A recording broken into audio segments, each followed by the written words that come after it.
Hi, my name is Johan Jeppsson. I'm an industrial IoT solutions architect. I'm working with manufacturing companies to help them solve problems with data and information. Today I want to introduce you to a company I've been working with for some time. They're called HighByte, and they have a product called Intelligence Hub. For me, HighByte is a DataOps solution. How to extract data and information from various systems, be it PLCs or MES systems, databases, helping to send it to the cloud, process it locally, connect to other systems, business systems, etc. Intelligence Hub is a really great tool for connecting to systems, but also modeling and contextualizing data. And when we do that, we can turn raw data into information that we can actually act on. So turning the raw data into business-ready information. I met with HighByte on SPS trade show in Nürnberg last year, and I want to introduce you to their use case pitch that they gave there. But first let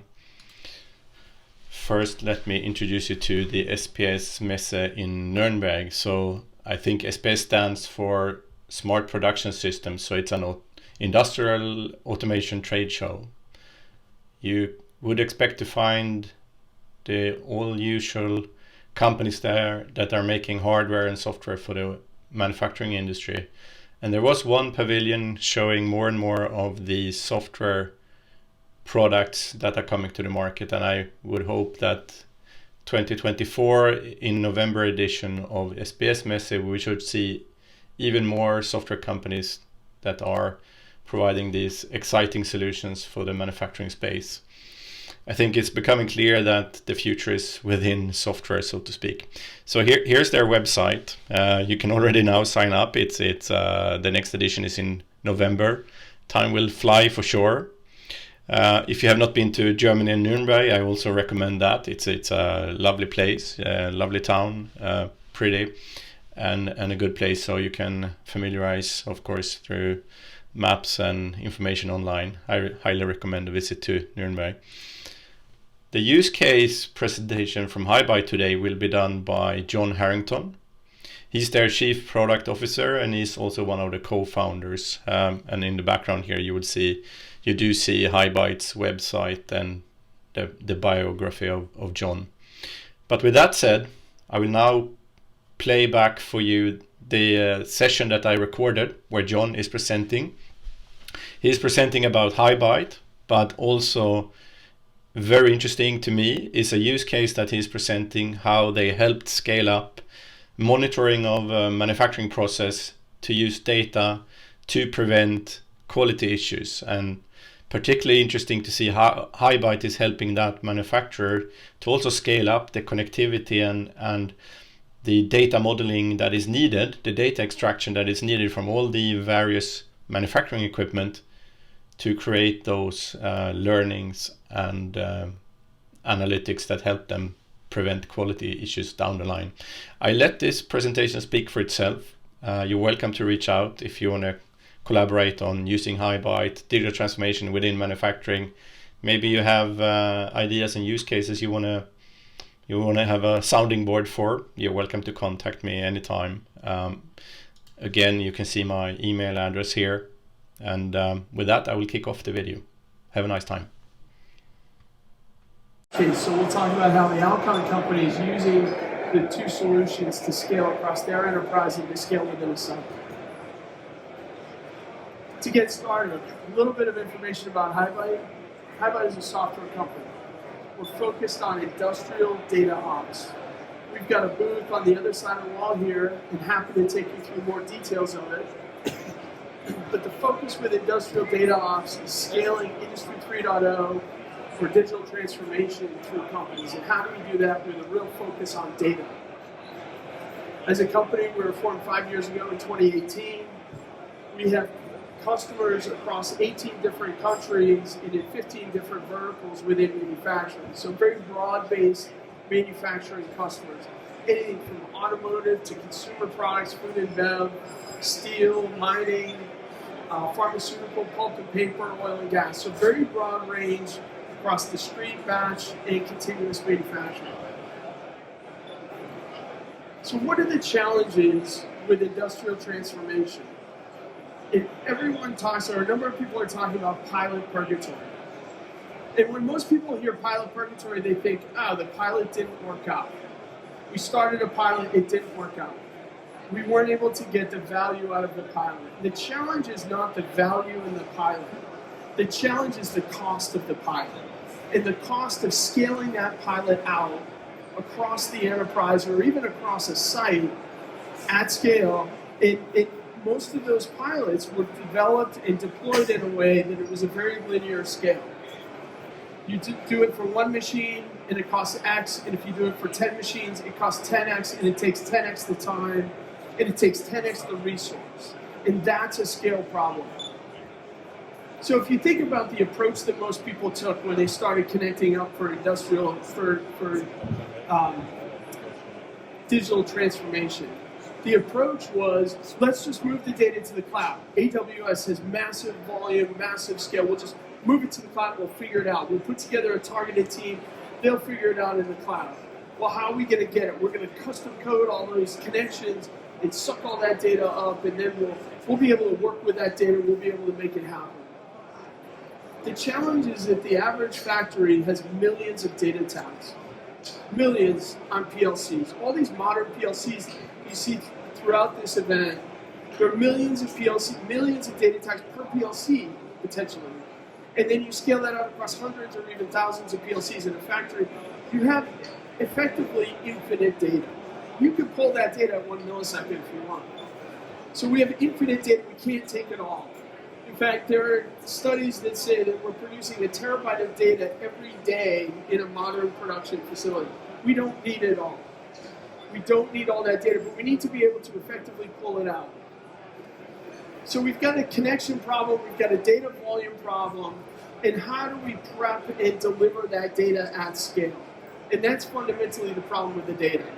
We need to be able to configure it and prep it and deliver it at scale, but we have this OT-IT interesting thing that we all talk about, right? It's like we're competitors, but we're really not.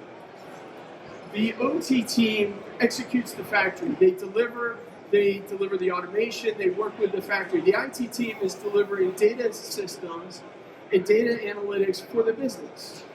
Well, how do we get them to work together? And fundamentally, we need systems that span the two. The cloud was really designed for IT. It was designed for data scientists. It was designed for data consumers in the business to connect in and get access to the data. But yet, the data sources are primarily in the OT. So we need something that spans the two of them, and we need to get the teams working together. But it's not just about the connectivity, it's also about the data. And this is where configuring the data. Now, if everyone looks over here at this data set, I would hazard a guess that everyone in this crowd can figure out what's going on here. We're at a site in Portland. It's actually Portland, Maine, my hometown, where we produce excellent beer. Maybe not as good as German beer, but it's secondary. It's a brewery. We've got a tank and we've got a pump feeding the tank. The pump is feeding water into the tank. We've got pressure. We've got power consumption. We've got the state of it. We've got the source of the pump. So we've got a good data set for predictive asset maintenance. And if I can get that every second, then I can start running AI models on it, and I can start determining when it's going to fail and what's going on. But this is the way that most of our factories look. This is what the data looks like. We've got PLC data, we've got some sensors that we throw out there, we've got some transaction systems that store data. The challenge is, number one, we don't know what data points these are, and number two, like I said before, I've got 1 million of these, and I only need those two to be coupled with this data set to make that payload. So how do I determine those two? And the person that's using that data doesn't know this data. So we need to figure out how to solve this data problem. That's what we call contextualization. Contextualization is taking these data points, adding some common names to them, but then putting them together, relating them together into a data set, and then rolling this data set across every single site for every pump that we have so that we can run analytics on it. And when we put it in S3, you can easily determine that this data set is related to that because it was 10 minutes before versus it's from a different site, a different pump with a different manufacturer. We don't want AI. This is where AI hallucinations happen. When the AI doesn't know enough and it thinks a pump is a pump is a pump because there's no context, and it starts thinking that these things are related and it drives patterns that don't exist. But if it knows what the pump is, what the manufacturer is, what it's being used for, it can easily not hallucinate and drive results for business.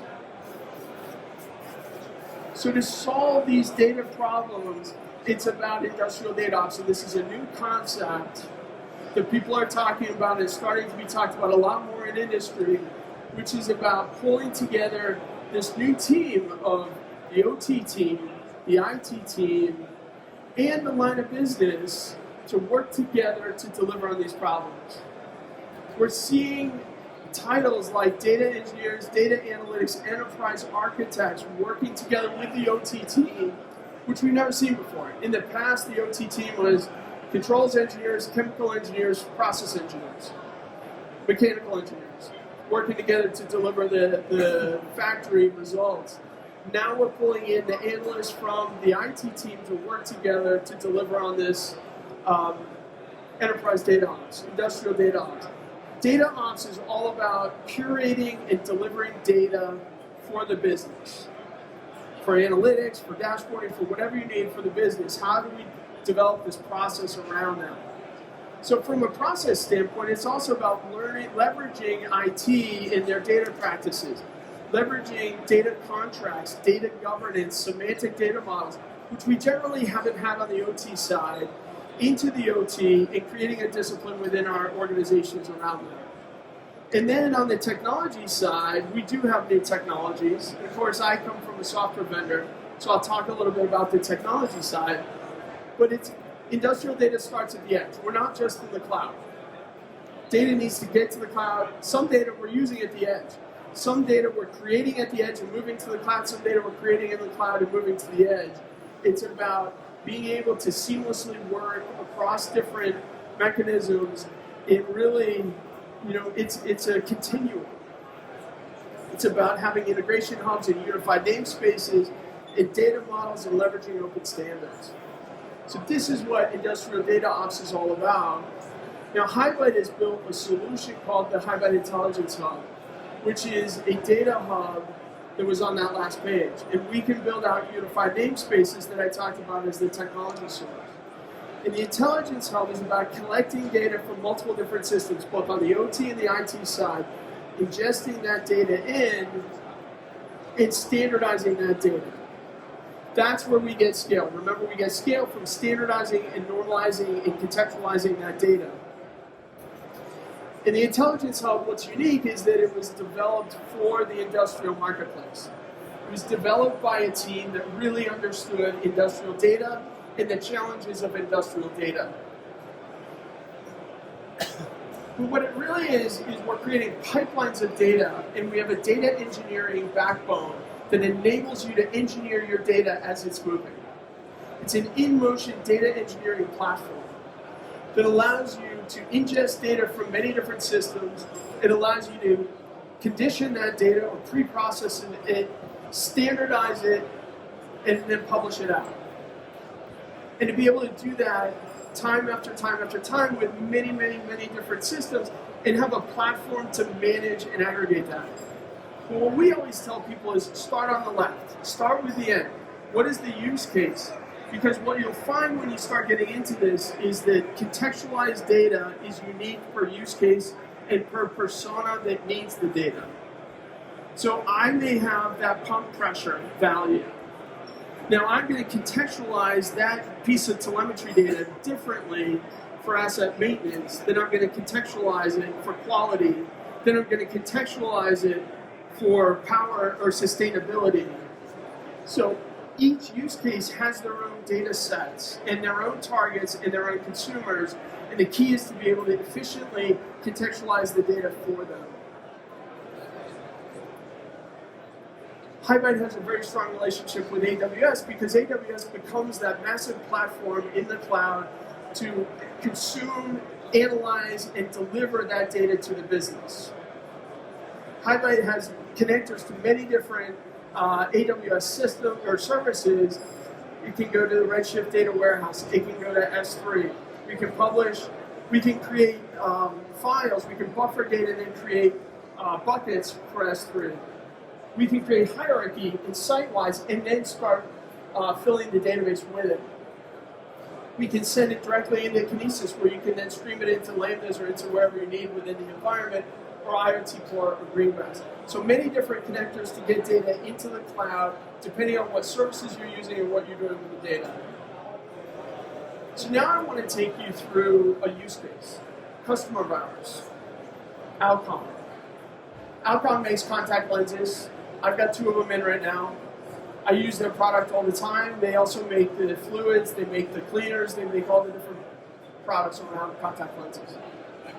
So Alcon had a problem. Alcon did a proof of concept. They make contact lenses. So a contact lens is a piece of plastic that gets pressed into a very precise product, right? But it's basically, it's heated, it's pressed, and then it comes out and you have a contact lens. So lots of work cells, independent machines. It's not a line. It's not like manufacturing a car. It's an independent product. So they have hundreds of machines within a factory. And every day they're constantly pressing out contact lenses. So Alcon did a predictive maintenance study, and they used AWS, and they were moving data into Influx and using Senseye to do the analytics, and they proved that this is great. We can actually predict. It turns out that they have pneumatic cylinders to do the pressing, and if the cylinder takes too long, then the product cools down and they have problems. So they needed to move at a certain speed, and the speed is based on the pressure. But the problem is if the seals start to go in the cylinders, then they'll lose air and it'll take longer, and then they start creating defects. But they don't know that there's a defect until later on when they do a test from that batch and they realize, we had a seal problem, it took too long, the product has defects, we need to throw away that batch. So the key was, how do we predictably do this? They realized that they could just monitor the speed at which the cylinders move, and if they could execute in a certain time window, then they knew that they had good product, and they knew that they weren't leaking air. So the key was, how do I do that across hundreds of machines? So they were able to determine the value of the product. The problem was the cost. Because they initially started scripting up, we can just pull this data, combine this data, and send it all up into AWS, and then run it through some Lambdas, and then send it into S3, and then run it through some Lambdas, and send it into Influx, and then get it into Senseye. We can prove that we can fix the problem, but it takes too long. And so they came to HighByte and said, we need to scale this out. And so HighByte's solution, the Intelligence Hub, was all about being able to collect all that data, ingest it, and deliver it at speed, at use case, and across hundreds of machines. So the results that they found in working with us is they had figured that they could deploy about 2 projects a year. It would take them a year to do 100 machines with their old methods. With the HighByte solution, it was 10x the speed. Because they could roll it out within 30 days, they were able to purchase the software and roll it out across over 100 machines. And that was the learning process and everything that went along with it. And the whole key there is scale. And then they could take that and they could then roll that across all their sites. And they could again get another scale factor. So the key is they were able to see, they were delivering projects. It's not even about the cost so much as the human manpower. They don't have the IT resources and OT resources to deploy these projects unless they can find out ways of scaling. So you're able to do this 10x faster. They're able to deploy hundreds of machines in 30 days, and they were able to get rid of all these scripts that they had everywhere. And the problem with this is maintenance. Scripts are great for speed, but maintaining them are impossible. And having an application allows you to log in to see what's going on, to see when things are breaking down, to react to change, and to make updates. So they figured that they went from doing 1 to 2 projects a year to be able to do 1 to 2 projects a month or even faster. So to summarize,